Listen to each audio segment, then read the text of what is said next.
Discovery's long history in space began in August 1984. 3, 2, 1.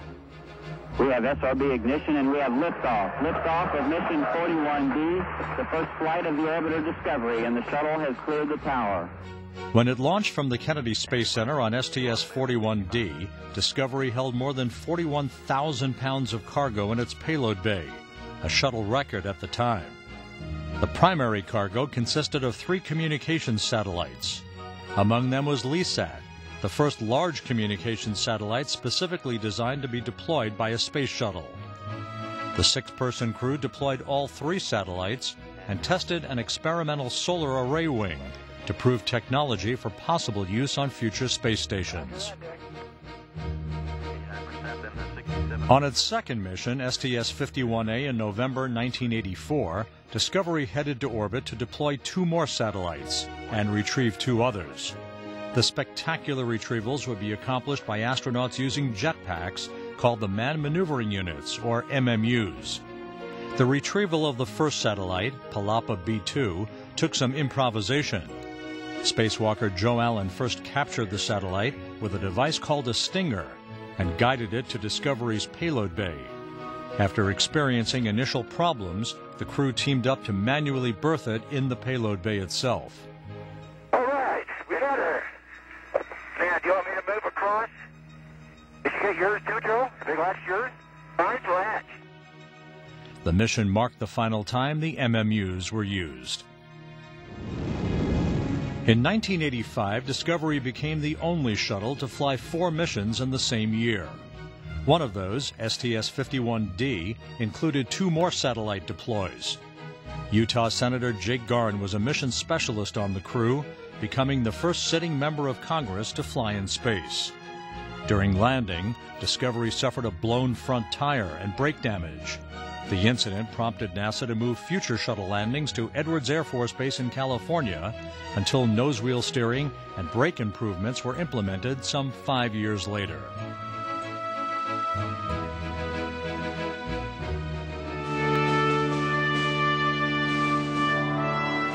The tragic loss of the Shuttle Challenger and its 7 crew members stunned the world in January 1986.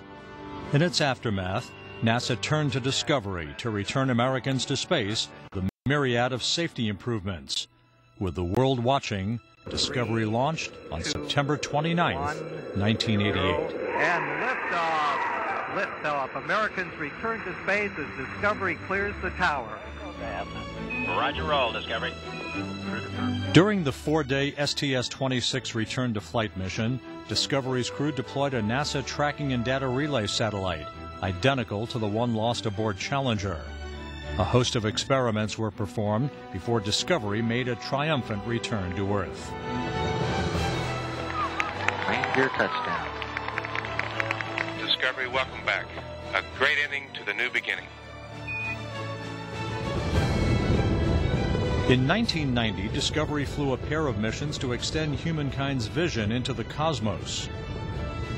In April, Discovery carried the Hubble Space Telescope to orbit on STS-31, releasing it at the highest altitude flown by a shuttle to that date, almost 380 miles. Hubble's 20 years of observing the universe have yielded breathtaking images and a better understanding of our place in the cosmos. Discovery would be called upon to visit and upgrade the telescope on 2 subsequent missions, STS-82 in 1997 and STS-103 in 1999.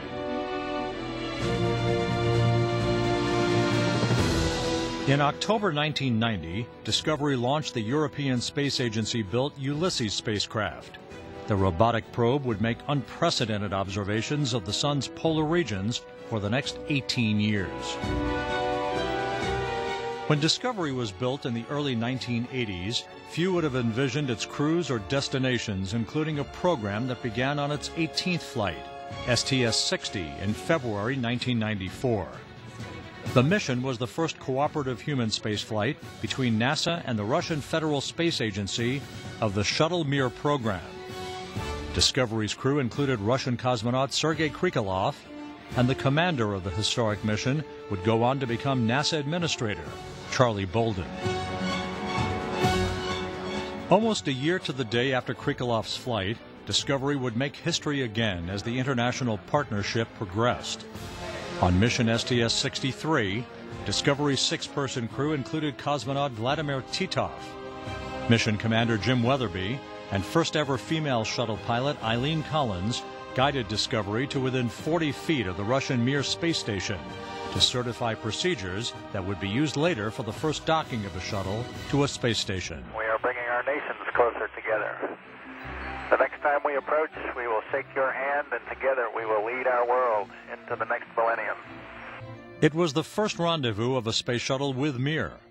The mission also saw astronaut Bernard Harris become the first African American to walk in space.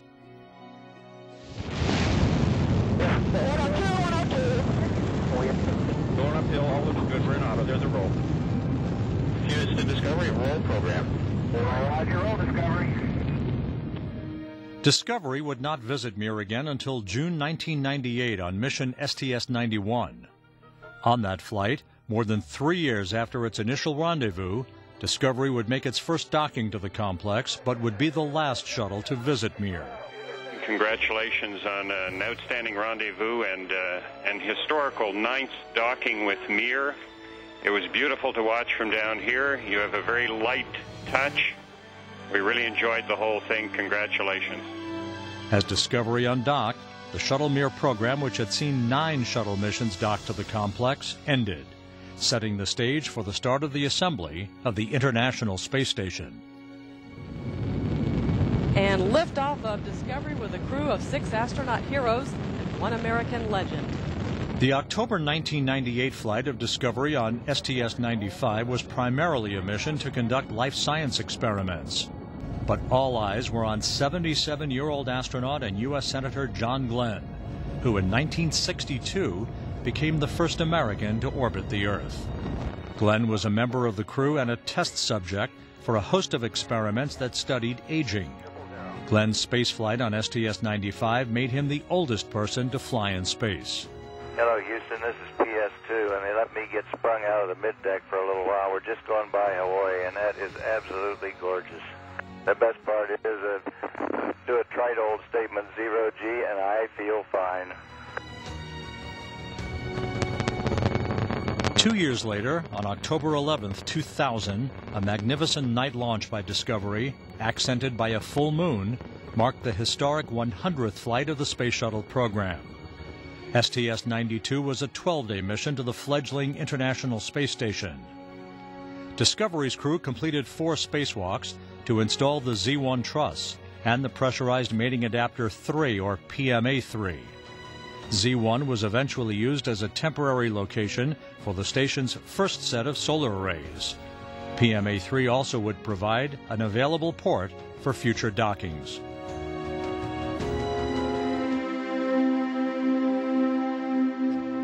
In February 2003, the world again mourned as the shuttle Columbia and her 7 crew members were lost during re-entry. America resolved to continue the shuttle program and again improve the safety of flight. And NASA again turned to Discovery to return the nation to space on mission STS-114, commanded by Eileen Collins. Discovery Launch Director. Discovery here, go ahead. Okay, Eileen, our long wait may be over. And so on behalf of the many millions of people who believe so deeply in what we do, good luck, Godspeed, and have a little fun up there. Well, thanks to you, to the launch team, and to everybody in the shuttle program. The crew is go for launch. And liftoff of Space Shuttle Discovery, beginning America's new journey. The STS-114 mission to the International Space Station included new procedures to ensure the shuttle heat shield would be in good condition for the trip home. Among them, a first-of-its-kind backflip as Discovery approached the station to enable the station crew to capture high-resolution imagery of the shuttle's heat shield. The crew conducted 3 spacewalks. On one of those EVAs, astronaut Steve Robinson made the first repair to the exterior of a spacecraft in flight, removing 2 gap fillers which were protruding in between some of Discovery's thermal tiles. Experts were concerned that the protruding material could have affected heat flow over the thermal shield during the return home. And liftoff of the Space Shuttle NASA's final mission of 2006 was expected to be one of its most challenging. Discovery's STS-116 flight to the International Space Station called for the installation of the P5 truss segment and a major overhaul of the station's electrical power system. Problems arose while retracting one of the station's solar arrays, which was to be relocated on a future flight. During the retraction, the array snagged. During 2 spacewalks, astronauts Bob Kerbeam, Sonny Williams, and Christer Fugelsang assisted in the retraction by hand using a combination of techniques. The troubleshooting worked, and the solar array was folded.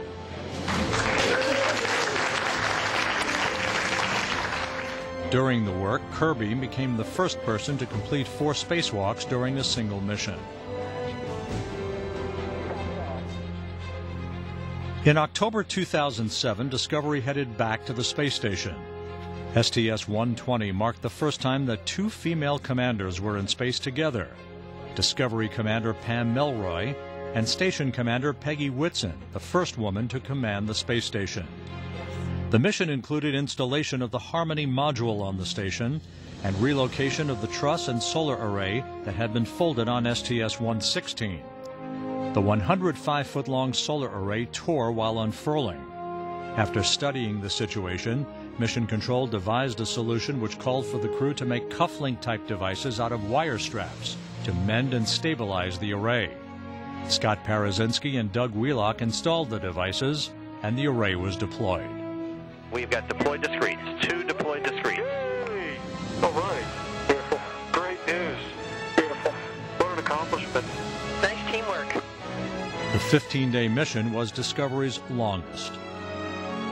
On STS-124 in May 2008, Discovery headed back to the station to deliver the centerpiece of the Japan Aerospace Exploration Agency's experiment laboratory, Kibo, which means hope in Japanese.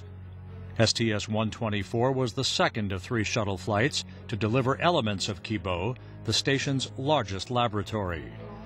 JAXA astronaut Aki Hoshide and NASA astronaut Karen Nyberg installed the module and also became the first to float into it after its hatch was opened. In March 2009, Discovery traveled to the station on mission STS-119. The flight installed the final set of solar arrays for the complex, bringing it to full power capability. When its flights are completed, 180 people will have flown aboard Discovery. The fleet leader will have flown almost 150 million miles. The journeys of Discovery enabled humanity to see the farthest reaches of the universe and to peer deep inside the indomitable human spirit.